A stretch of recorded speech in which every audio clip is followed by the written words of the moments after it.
Oe, Miguel, ti estás pensando en que facer co pelo nesta cuarentena? Pensaches en cortar o pelo na casa? Home, Duarte, ou muda unha perruqueira ou un perruqueiro á miña casa e o meu novo compañeiro de piso ou non. Eu para o tema do pelo sou unha persoa moi conservadora e sempre vou ao mesmo perruqueiro ou perruqueira e cando mudei de cidade foi un pouco drama ter que atopar un novo sitio de confianza, así que ni moito menos vou a puñer as tesoiras nas miñas propias mans. Así que non creo. Agardemos que isto se solucione o antes posible e que en cuestión de semanas ou meses poidan voltar a abrir as perruquerías e eu ir cortar o pelo, porque senón vou ter melena literalmente. Pois a mí dame a sensación de que cada vez máis xente anda botando manda maquinilla de afeitar rasurándose a cabeza. Parece un revival do movimento skinhead. Mira, en Instagram me teño xa un par de colegas Eu igual. que fixeron iso. Sí. Pero claro, eu tamén o digo non tanto pola casuística persoal, senón que, claro, hoxe estaba lendo o newsletter de YouGov, que é unha empresa de estadísticas e análise de mercado, que, claro, como estarán aburridos porque non hai política e non hai fútbol, pois preguntaban sobre que están facendo tanto homes como mulleres co seu pelo. E un 12% dos homes aquí no Reino Unido xa recorreron a cortalo desde a casa. E ata un 21%, que é un montón de xente, di que van ter que facer antes de que remate a cuarentena. Así que se ao final optas por tirar de maquinilla, non estarías para nada nunha minoría insignificante. Ti que vas facer? Eu vou no deixar a lo loco. Eu que vou a sair desta cuarentena como Tom Hanks en Náufrago, sabes? Coa barba, co pelo longo. Barba tamén, non vas a afeitar nada. No. O meu modelo estético vai a ser unha mestura entre Tom Hanks en Náufrago e un talibán. Eu afeitar sí, de feito xa o fixen a semana pasada porque, entre outras cousas, a barba así moi salvaxe a mí non me queda especialmente ben. Pero o pelo, máis alá de facer algún retoque coa maquinilla así nos bordes, no pescozo e demais, non o penso tocar, non de coña. Estes son os debates que agora estamos tendo na época do coronavirus, no que todo se fai desde casa, non? Traballamos desde casa, temos o ocio na casa, todo se fai desde Facemos casa. deporte na casa. Bueno, polo menos deporte ainda podemos sair un pouquichiño, pero sí, faise deporte máis na casa. Entón, hoxe, seguindo todas esas actividades que se fan desde casa, no Té con Gotas imos falar de traballo desde casa. Dentro intro. Think about Brexit. What's that? Order! The nose to the left, 432. With the light, with the music. Very welcome everybody here. A Brexit question in English, if you don't mind. Bueno, no, hombre, no lo vamos a hacer. Venga, adelante. ¿Quiere usted hacer el puñetero favor de largarse de aquí y de... No va usted a hacer nada ya. Would you like a cup of tea? Yeah, sure. Go on, have a cup of tea. Thank you.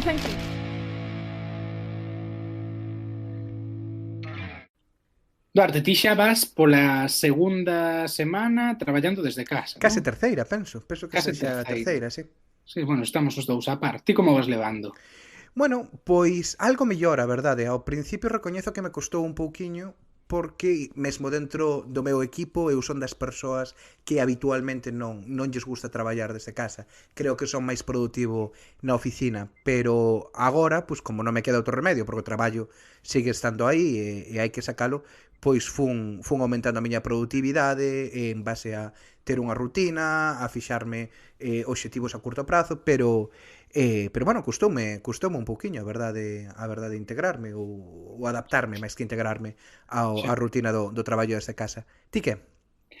Eu, os primeiros días foron ben, porque na miña empresa adoitaba facelo, mínimo un día a semana traballaba desde casa, entón non foi un cambio moi grande, pero sí que é certo que cando pasou a primeira semana comecei un pouco a sentirme atrapado, non? Porque xa a miña habitación era tamén o sitio onde estaba traballando, entón era como que érame difícil dividir espazos. Entón, mellorei bastante e notei unha mellora cando me organicei un pouco máis, cando comecei a traballar no salón, nun sitio diferente da miña habitación, porque, bueno, viñeme a Peterborough co meu irmán e aquí hai máis espazo, e agora, bueno, pois, vou non levando ben, a verdade. Sí que é certo que se bota de menos o contacto coa xente, o falar, o erguerse a dar unha volta e falar con alguén, pero, bueno, vou non levando ben, ou polo menos mellor do que moitos outros compañeiros que están todo o día queixándose de ter que estar na casa. Xa, eu o que máis noto tamén é un pouco illamento, non? Dos equipos e dos teus compañeiros, que a veces as dinámicas de traballo tamén se construen en base a ter, digamos, bo feeling ou este contacto que tes cos teus compañeiros e cos teus compañeiras. Eu iso sí que o boto en falta, porque pareceme difícil replicar iso pois por teléfono ou por Skype. Sí, no noso caso, bueno, hai moitas ferramentas. Está Slack, está Microsoft Teams, Skype.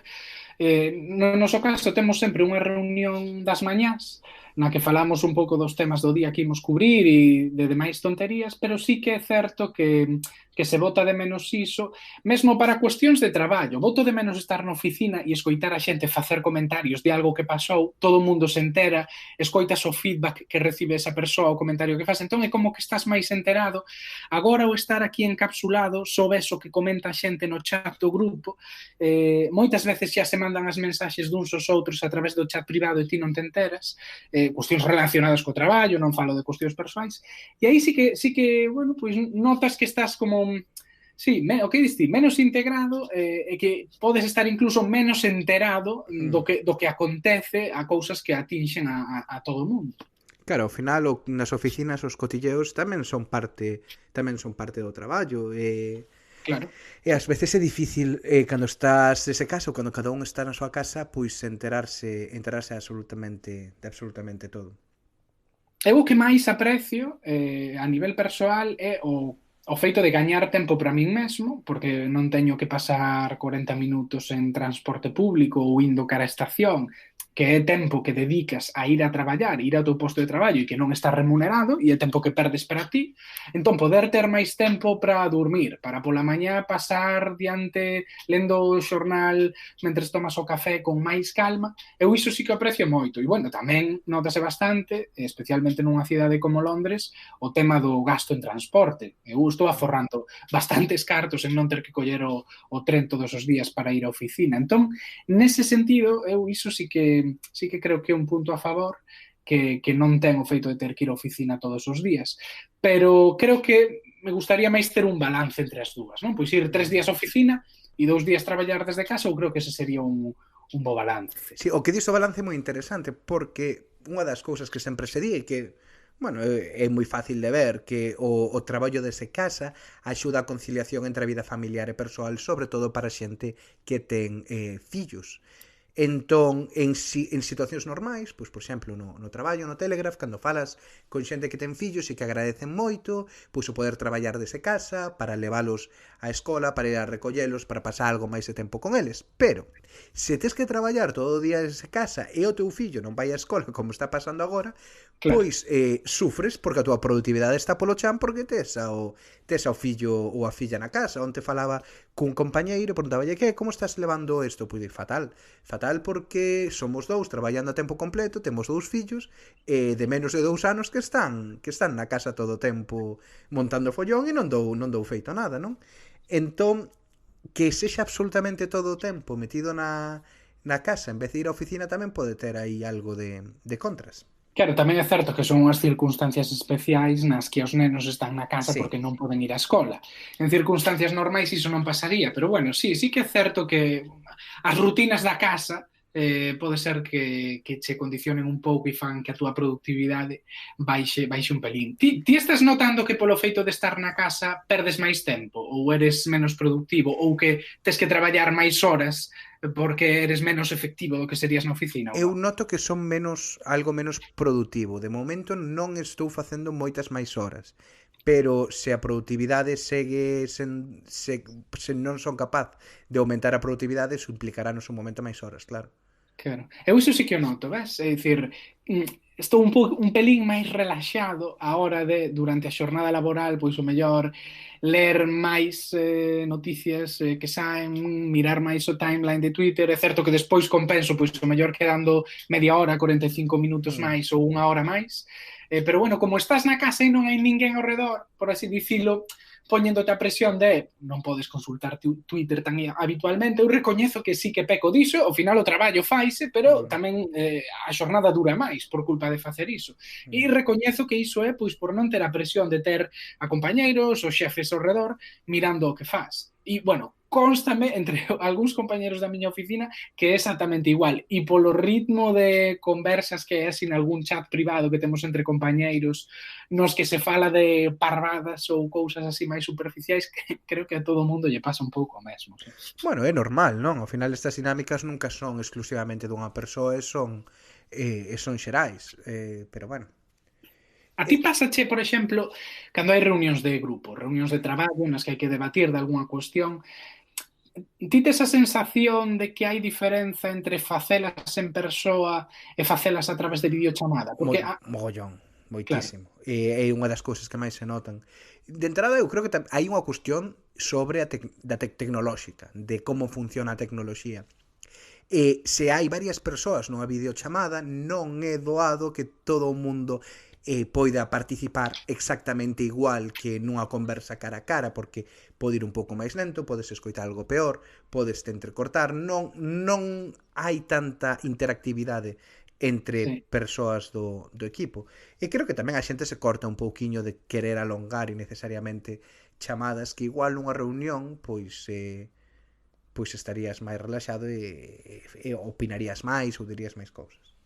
A min dame a sensación, eu estou de acordo con iso, pero ademais dame a sensación de que a xente córtase máis a hora de facer algún opinar contrariamente a outro compañeiro, por exemplo. E a min iso recoñezo que me pasa tamén, porque se estás cara a cara en persoa, se ti queres dicir, bueno, non estou moi de acordo con iso ou cambiaría iso desta forma porque creo que mellor así, eu creo que o feito de verse as caras, de ver que te están vendo o ton, que te están vendo a cara, que ven que non vas de forma agresiva ou ofensiva de ningún tipo, fai a cousa mellor ou máis suave. Sin embargo, por videochamada, por videoconferencia, especialmente se non te podes ver as caras, a min dame a sensación de que a outra persoa, bueno, non vou dicir isto, non vai a ser que lle pareza mal ou vou ser moito máis suave, non vai a ser que lle pareza mal porque non me está vendo a cara e malinterprete. E a min dame a sensación de que iso tamén é algo bastante xeralizado que lle pasa a moita xente.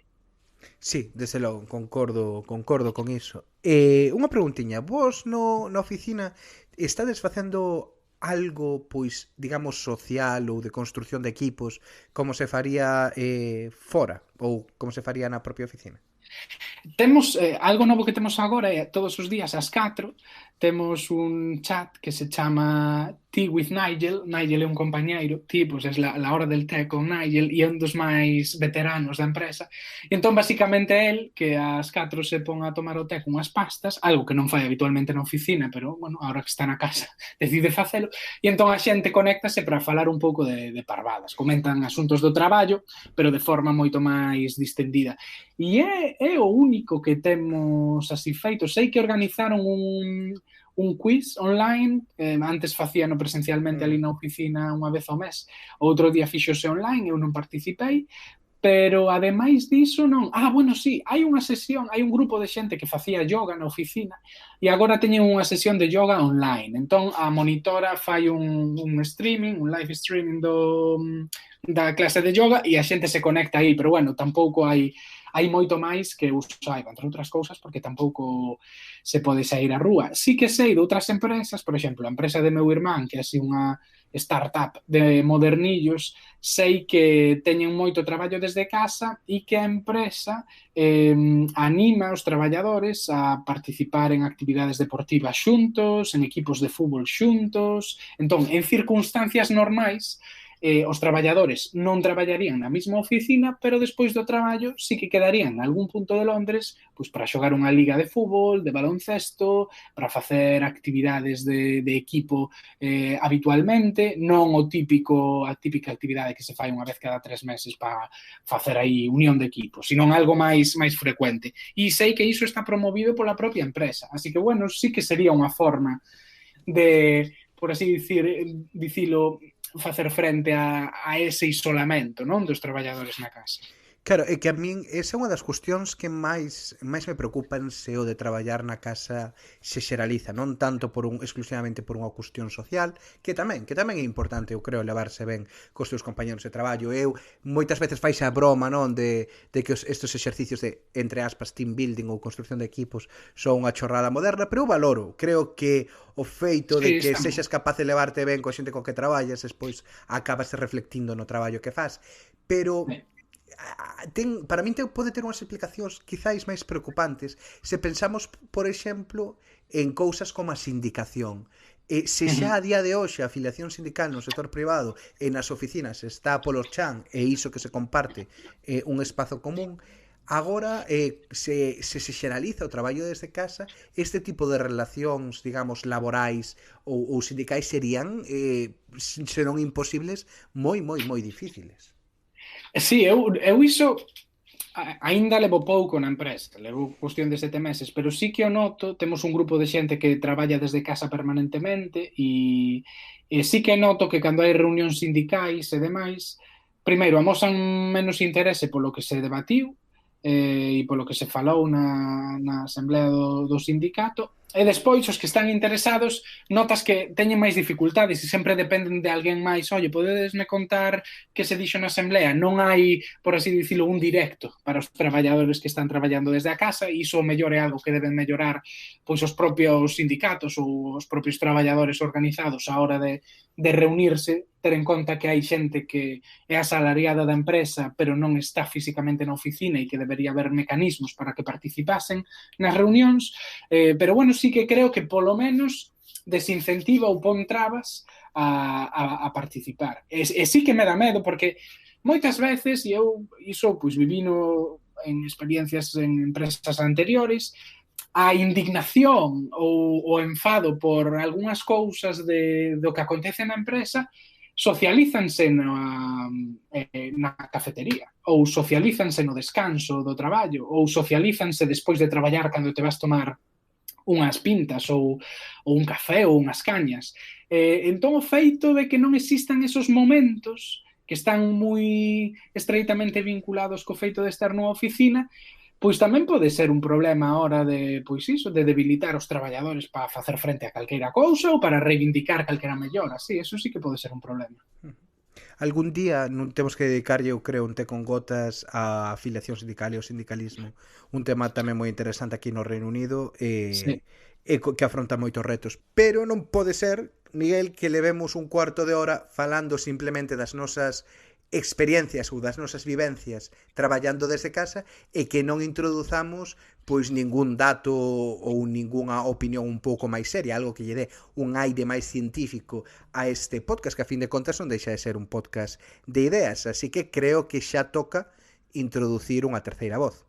Pois sí, porque esta semana imos falar cun experto no mercado laboral e en como todo isto do traballo desde casa está a afectar aos traballadores. É un salto cualitativo importante para o Té con Gotas porque vai ser a primeira vez que fagamos unha entrevista en inglés que tivemos que dobrar a posteriori.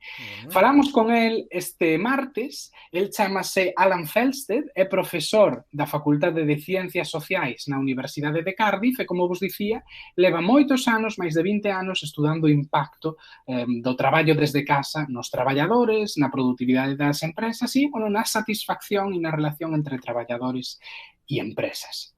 Isto foi o que nos contou Alan este martes. Alan, pois, coa crise do coronavirus, o que estamos a ver é que milleiros de persoas, non son no Reino Unido, sino no resto do mundo, están tendo que traballar desde casa. Ti pensas que isto vai ser un punto de inflexión a hora de promover ou facer algo máis común o traballo desde casa no futuro? Pensas que os traballadores van a estar máis interesados en traballar desde as súas casas en lugar de desde as oficinas e que as empresas van ser máis flexibles a hora de, bueno, pues acceder a que os seus traballadores non vayan á oficina e traballen desde casa? Creo que a primeira cousa que compre dicirlle aos vosos ouvintes é que antes do coronavirus traballar desde a casa non era un deporte minoritario. De feito, era algo que xa facían millóns de persoas no Reino Unido.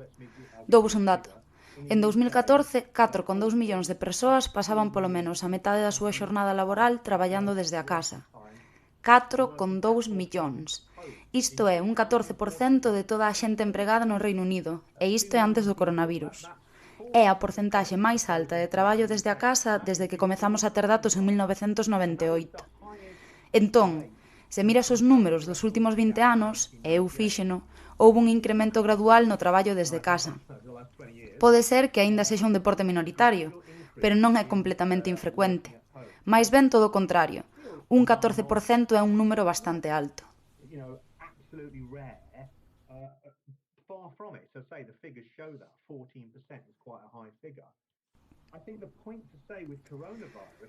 A cuestión do coronavirus é que o primeiro ministro, Boris Johnson, nos dixo que temos que traballar desde a casa sempre que poidamos. E claro, moita máis xente, quizáis moitos millóns, agora teñen que traballar desde a casa.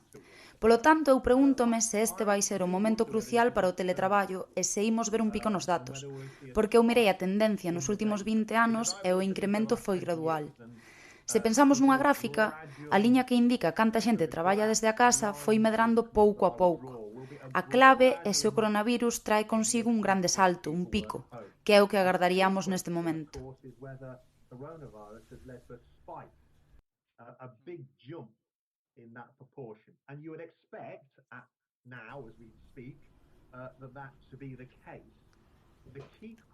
A cuestión fundamental é se esta tendencia continuará despois do coronavirus. Esa é a materia pendente que teremos que investigar. Pero podedes imaginar que agora que a xente saboreou o que é traballar desde a casa, poidan querer facer parte do seu traballo fora da oficina. Agora poden usar Skype, poden usar Zoom, poden usar Teams, poden usar todas estas tecnoloxías cas que quizáis non estaban familiarizados e que nestas circunstancias fan parte do seu día a día. É posible que a sigan utilizando despois do coronavirus, aínda que con menos intensidade. Quizáis o tempo que pasen traballando desde a casa sexa só unha parte da xornada. De feito, é aí onde históricamente vimos os maiores incrementos. Na xente que fai algún traballo desde a casa, un día a semana ou 2 días a semana, non todo o tempo. Aí é onde viamos os cambios a todo agora e eu atreveríame a dicir que é aí onde veremos cambios despois do coronavirus.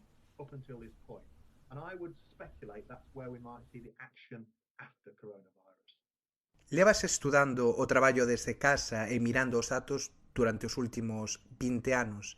Como cambiou o traballo remoto, o traballo desde casa neste período de tempo? Onde estábamos hai 20 anos e onde estamos agora? Non vos quero bombardear con números.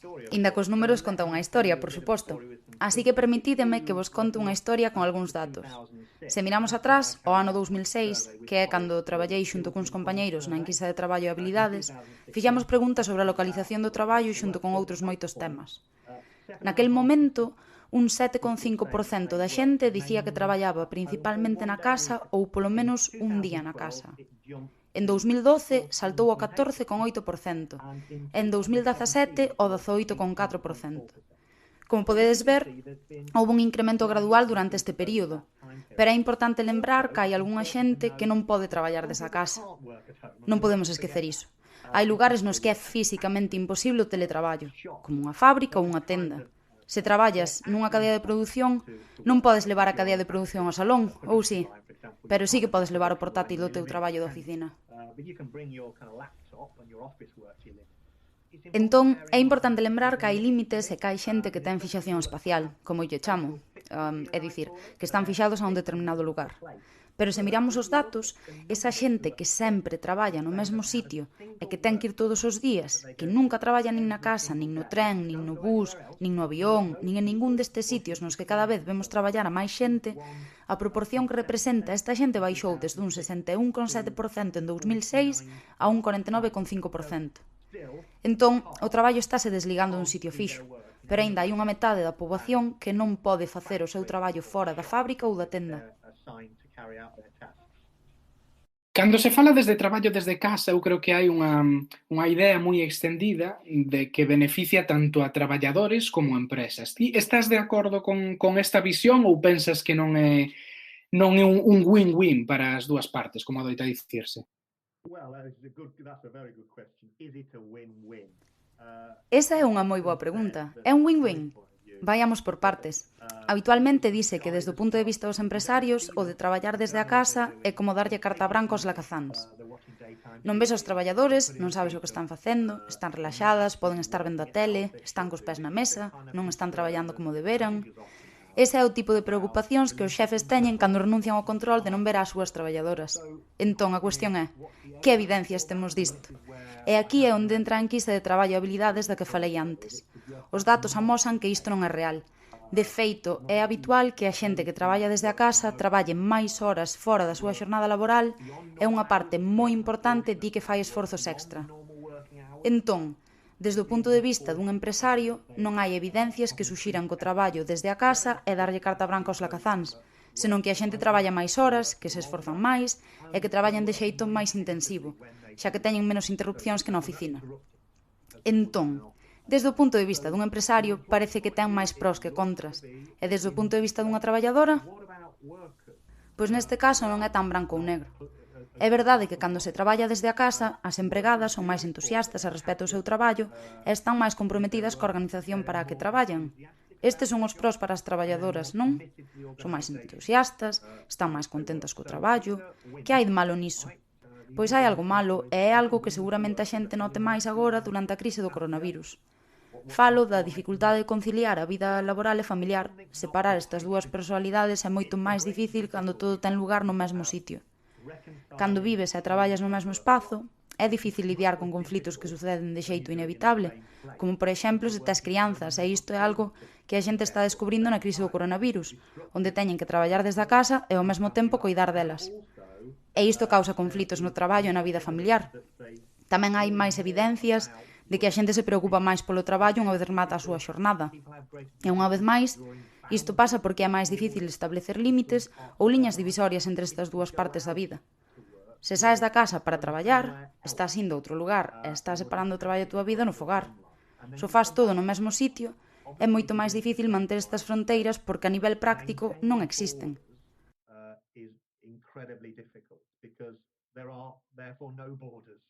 Esta é a situación. Hai prós para os empresarios e hai evidencias para dicir isto, hai prós para os traballadores, pero están marcados por algunhas dificultades tamén, sobre todo a respecto de separar a vida no fogar e a vida no traballo. Unha das cousas nas que reparamos cando comezamos a preparar este podcast é que o traballo desde casa, pois, se xeraliza, pode afectar as relacións sociais no eido do traballo, incluindo, por exemplo, a posibilidade de sindicarse ou de defender os dereitos laborais dos traballadores. Crees que este traballo remoto ou desde a casa presenta un reto neste sentido a respecto das relacións sociais do traballo? Iso é verdade. O gran problema co teletraballo ten que ver co illamento, sentirse distante, non facer parte dunha comunidade. E aquí entran cousas como ser membro dun sindicato, ser membro dun colectivo ou dunha entidade colectiva no traballo. Tamén hai risco de perder oportunidades, como aprender a facer un traballo. Habitualmente, a xente aprende na oficina. Por exemplo, para manexar un determinado programa de ordenador, miras como fai alguén que se senta ao teu lado, ou como xestionan as súas tarefas, ou mesmo escoitar como atenden o teléfono. Traballando desde a casa, hai cousas que un perde, e isto non se pode obviar. É difícil, ou mesmo imposible, suplilas con métodos individuais como esta conversa de Skype que estamos tendo. Antes do coronavirus, a situación ideal era ter o mellor dos dous mundos. Traballar algo desde a casa, pero tamén ir á oficina, para non perder ese compañeirismo de ser parte dun colectivo ou mesmo para ter visibilidade. Non perder a oportunidade de que a túa xefa te vexa e que poidas aspirar a un determinado ascenso. Tamén está esa cháchara que hai na oficina que axuda a coñecer aos compañeiros ou a involucrarse en distintos proxectos. Entón, traballando desde a casa, pérdese todo iso. Non é unha situación ideal. Estámolo facendo agora porque o temos que facer. Pero o ideal é ter un pouco dos dous mundos. E iso é o que amosan os datos, que é beneficioso traballar algo de tempo desde a casa, pero non todo o tempo, porque hai cousas que perdes. E xa como última pregunta, Alan, como persoa que leva tantos anos analizando o impacto do traballo desde casa, cal é o teu pronóstico para o futuro? Pensas que vai a dispararse a proporción de xente que traballa desde casa ou que vai ser un aumento máis moderado ou que non vai aumentar en absoluto? Desde logo que creo que vai haber un gran crecemento. Non teño ningún dato de momento porque estamos no medio da crise, pero sí que é de esperar que haxa unha gran suba do traballo desde a casa, do mesmo xeito que xa hai un pico de desemprego. E isto é así polas directrices do primeiro ministro de traballar desde a casa se se pode. E moita xente pode, esa é a clave. Eu agardo que despois do coronavirus moita xente volva á súa rutina habitual, sexa que for, pero só até certo punto. Sí que creo que vai haber algún efecto residual e que ese gráfico do que falaba antes, do crecemento moderado nos últimos 20 anos, vai amosar un pico, logo unha caída, pero que quedaremos noutro nivel. Eu creo que estamos nun momento clave no que a xente verá os beneficios de traballar desde a casa, que poden pasar algo do seu tempo fora da oficina usando Skype, Zoom ou outra ferramenta, particularmente cando se teñen que centrar en proxectos que requiran máis concentración. Pero de ningún xeito imos quedar todas traballando desde a casa logo do coronavirus. É posible que todas apuremos a recuperar esa interacción social, polo que xa expliquei do sentido de compañeirismo, para ter visibilidade na oficina ou porque é importante aprender doutras. Todos eses beneficios que ten a interacción social que non pode suplir só con Skype. Pero creo que o mundo vai ser moi diferente en moitos aspectos despois do coronavirus, e iso inclúe o mundo do traballo. Bueno, Duarte, que che pareceu? Pois moi ben, máis alá do reto enorme que foi facer unha entrevista en inglés e que, como xa dixeches antes, isto é un milestone, non? Como din aquí, conseguido polo Té con Gotas, pero falando xa máis da entrevista, pareceume moi interesante e curioso o crecemento, non? Do traballo desde casa nos últimos 20 anos, que aínda que, claro, Alan falaba de que ese crecemento foi sostido no tempo e foi constante, que cada vez hai máis xente traballando desde casa. A mí sigue parecendo unhas cifras moi baixas, eu agardaba que fose máis alta e que o crecemento fose máis alto dos anos 90 até agora, tendo en conta que vivimos nesta época, non, da economía do coñecemento, de que todas as empresas queren parecer Google, e eu agardaba que iso fose un poquinho máis alto, pero bueno, foi unha das cousas que máis me chamou a atención do que nos contou. E a ti que? Sí, eu estou de acordo co que dis, eu agardaba porcentaxes máis altas, despois chamoume a atención os poucos estudos que había sobre isto. Eu creo que o traballo desde casa foi unha cousa un pouco como a choiva fina, non? Que durante os últimos anos, agora se miramos cara atrás, sí que foi convertíndose en algo moito máis presente na nosa vida laboral, pero que ninguén realmente reparou no cambio real que houbera, ata o punto de ter infraestructura disponible para que millóns de persoas hoxe en día poidan facer o traballo que fan nas oficinas desde casa como estamos facendo agora, a pesar de que eu creo que, bueno, moitas empresas, sobre todo na administración, non estaban preparadas para unha experiencia deste estilo, e polo que me chega de amigos e familiares que traballan en Galiza, non tiñan infraestructura e foi un pouco repentino todo o que tiveron que preparar nas últimas semanas, algunhas incluso ainda se están adaptando. Pero sí, imagino que a partir de agora haberá moitos máis estudos e que esta experiencia vai ser un bo campo de ensaio para que nas universidades pois se estude como de preparados estamos para cambiar por completo a nosa forma de traballar e deixar dun lado as oficinas, senón totalmente parcialmente, e traballar máis desde a casa. Parece moi interesante o que dis da falta de estudos. De feito, cando estábamos preparando este podcast, eu busquei algo a ver que había sobre o impacto ambiental de traballar desde casa, que é algo que a priori podería parecer algo interesante, non? De dicir, bueno, pois moita xente vai traballar desde casa e tal, e iso vai a implicar que haxa menos gastos de transporte, etcétera, etcétera. E efectivamente, pois atopei algunhas cousas que non me pareceron moi robustas sobre as vantaxes ambientais de traballar desde casa, pero había unha noticia na BBC que xa estaba algo máis documentada no que dicían, ollo, sí, pode en algúns casos, en algúns lugares e en algunhas estacións implicar unha reducción pois da contaminación, pero pensade que nun sitio como Reino Unido meter a moita xente na casa no inverno co tipo de calefaccións e co tipo de illamentos que hai nas casas, eso é un aumento do consumo de calefacción enorme que supera por creces o custe de quentar unha oficina que normalmente teñen mellores illamentos, que son máis eficientes, etc. Entón, que no verán sí que pode supoñer un impacto moito máis grande, pero no inverno ollo porque iso pode ter efecto contrario. E iso no Reino Unido, xa non entramos nos países nos que cousas como aire acondicionado hai non en todas as casas. Entón que, bueno, sorprendeume que non houvese máis estudios para ver o impacto real disto, cales son tamén os riscos cos que a priori non contamos cando pensamos en traballar desde casa. Pois sí. Bueno, pois ata aquí o noso podcast de hoxe. Agardamos que vos gustase. Se queredes socializar con nós e contarnos as vosas experiencias de traballo desde casa nestas semanas de coronavirus, podedes facelo, xa sabedes que temos os nosos perfis en Facebook, en Twitter e agora tamén en Instagram. E se queredes facer unha contribución máis e que haxa máis entrevistas con dobraxe, maravillas técnicas no futuro, xa sabedes que podedes facervos subscriptores do noso podcast a través de Patreon, e ali, bueno, pues tedes 4 modalidades de suscripción e se vos facedes socios podedes acceder aos tes en gotas que sacamos cada 2 semanas, que son contidos en exclusiva para vos. Así que nada, vémonos en 2 semanas.